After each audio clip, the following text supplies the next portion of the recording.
Excellency, Mr. Minister, and distinguished guests, I would like to thank all attendees for their participation in the opening ceremony of NATO Maritime Security Center of Excellence.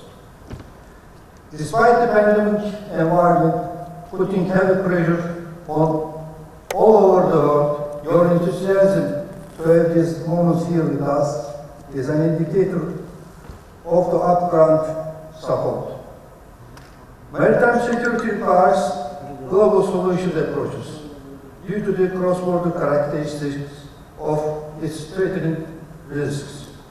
Accordingly, the first attempts and ideas on the establishment of such a center of excellence dates back to 2000s.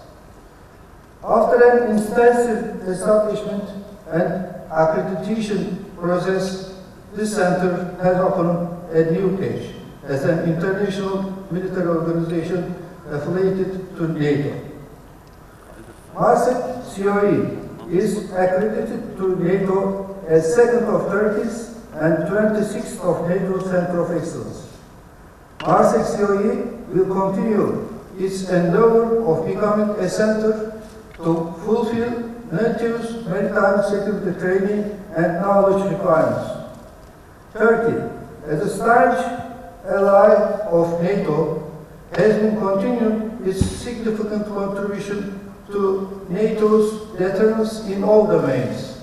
So, this COE is a good example of this approach. I would like to express my gratitude to the military authorities of Greece and Romania, who significantly contribute to the security of alliance and the world seas by sponsoring MARSEC COE. I believe that by the contribution of NATO and NATO partner nations, this center will evolve into a center of extraction on maritime security. With the contribution of leading maritime actors, like our sponsoring nations in this field, we also demonstrate how both nations may collaborate in harmony with each other here under the roof of MARSEC COE. Portugal's sponsorship process to MARSEC COE, which will be completed in the near term, will fuel the synergy more. I hope that MARSEC COE will become a center security information hub in a short span of time with the strong support of sponsoring nations.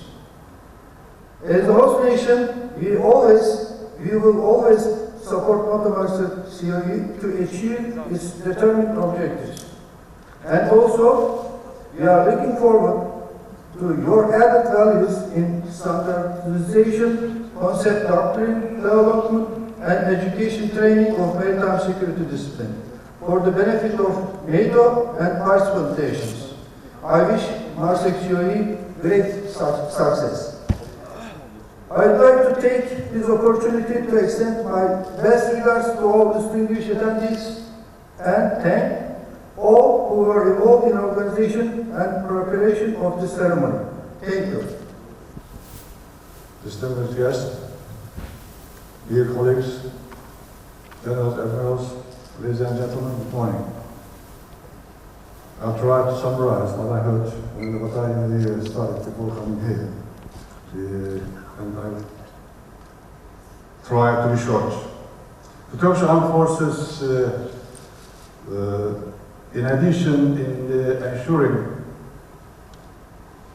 the security of our country and its 84 million citizens, continues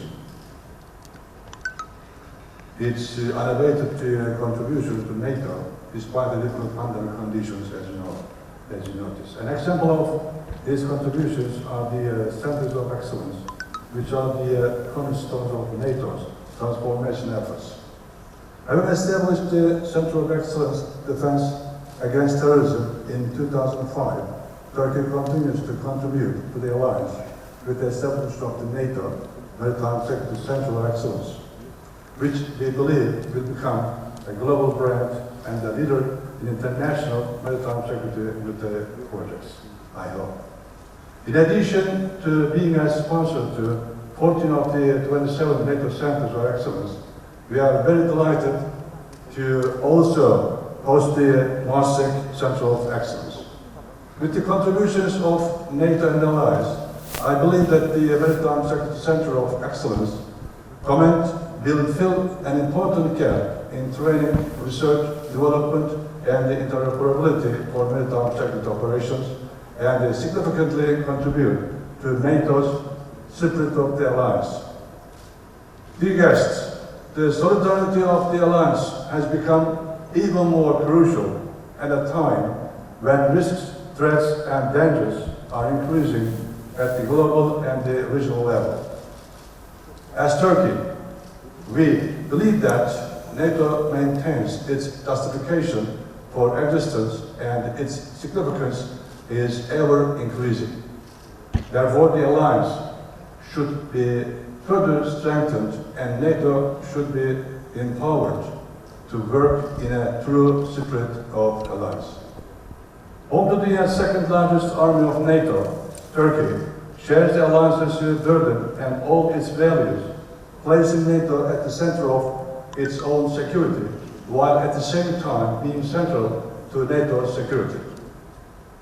Ranking first in terms of contributing forces to NATO and by participating in NATO missions, operations, and its headquarters, including its command structure with approximately 3,000 personnel, our country takes its place among the top 5 force contributing nations. Additionally, Turkey is among the top 8 countries that contribute the most to the alliance's military budget, committing approximately 2% of its gross national product, as you know. I would particularly like to point out that despite being preoccupied with the risk, threats, and the dangers present in its regional geography, Turkey contributes to the exercises, force structure, and staff of the alliance without interruption, doing everything necessary to protect the borders of NATO and Europe, or European Union, against terrorism, smuggling, and human trafficking. Additionally, we, Turkey, host 4 million Syrian refugees, regardless of their language, race, religion, or sect. We also provide support to 5 million Syrians in northern Syria or in the north of Syria to ensure that they live in humanitarian conditions.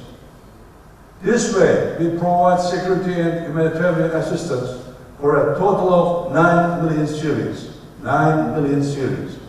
In addition to all these activities, Turkey successfully commenced with JTF, as you know, just across the street.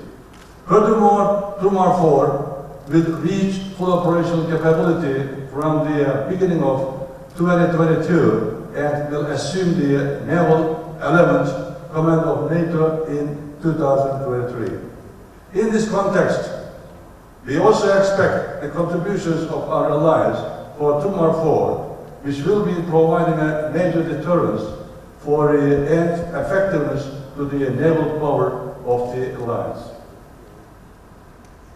Dear colleagues, although our NATO allies have fought resolutely against terrorist organizations in many parts of the world, they unfortunately have not shown the same determined stance against the PKK-YPG terrorist organization.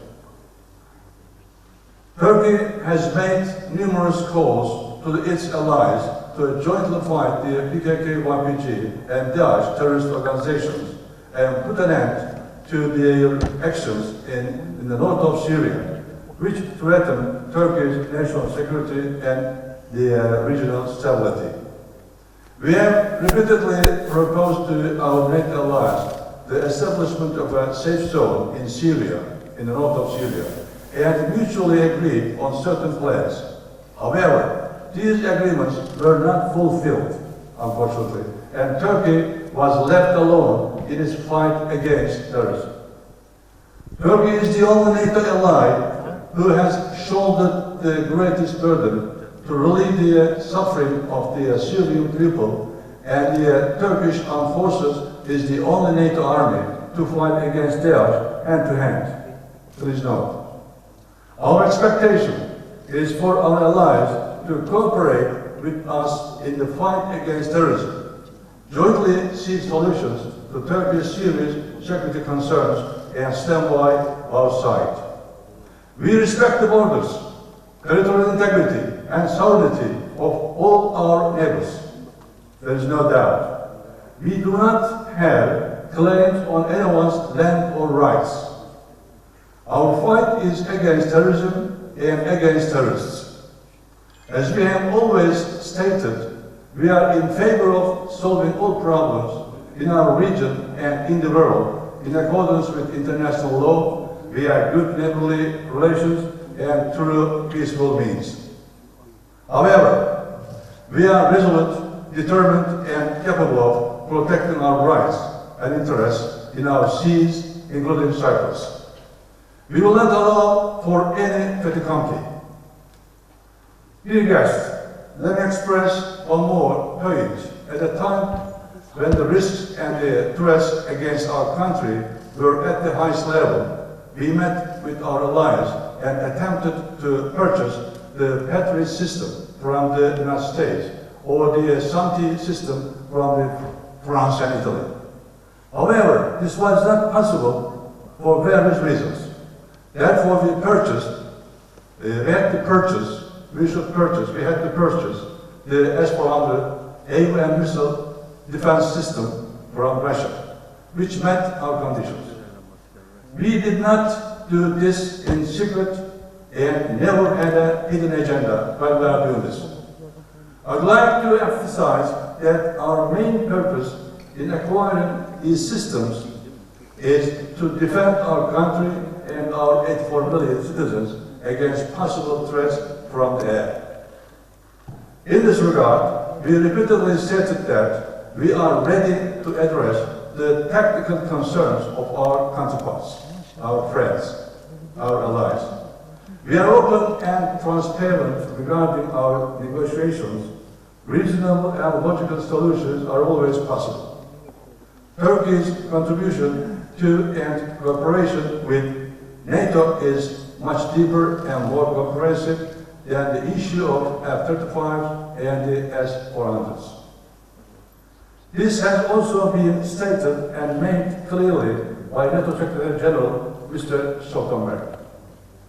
By the way, yesterday I had an open, constructive and positive telephone conversation on these and other issues with the United States Secretary of Defense, Lloyd Austin, before the NATO summit on Monday. A NATO with Turkey in it is much stronger, more meaningful, and will move forward into the future with more competent steps. I'd like to reiterate once again that we are extremely pleased to contribute to the NATO family by hosting an institution such as the NATO Maritime Security Center of Excellence Command. Thank you. Thank you very much. Thank you for coming.